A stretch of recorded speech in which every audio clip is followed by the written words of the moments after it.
IMF سے نیا قلیل المدتی سٹینڈ بائی ایگریمنٹ کیے جانے کا امکان ہے۔ نواں جائزہ مکمل نہ ہوا تو IMF سے نیا قلیل المدتی سٹینڈ بائی ایگریمنٹ کیا جا سکتا ہے۔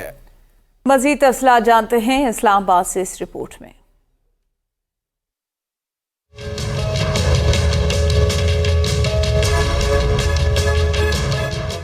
وزارت خزانہ ذرائع کے مطابق پاکستان اپنے کوٹے کے 2.5 ارب ڈالرز IMF سے لے سکتا ہے۔ IMF نے 9ویں جائزے اور بورڈ اجلاس کے بارے میں یقین دہانی کرائی تھی۔ وزارت خزانہ نے IMF کو تجویز پیش کی ہے کہ بورڈ اجلاس نہ ہو سکے تو پروگرام میں 6 ماہ کی توسیع کی جائے۔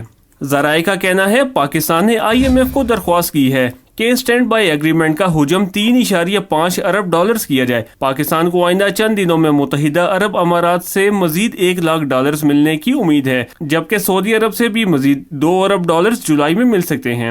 وزیر اعظم شہباز شریف نے MD IMF سے ٹیلی فون پر گفتگو میں معاشی صورتحال میں بہتری کے اہداف مشترکہ کوششوں سے حاصل کرنے کے عزم کا اعادہ کیا تھا۔ MD IMF نارتھن پورٹر کا کہنا تھا کہ مہنگائی کم کرنے کے لیے پالیسی ریٹ سخت کرنے، بجٹ میں ترقیاتی اور سماجی شعبے کے لیے فنڈز بڑھانے کے اقدامات کے بعد جلد معاہدے پر پہنچنے اور مالی امداد فراہم کرنے کے لیے پاکستان سے مذاکرات جاری رہیں گے۔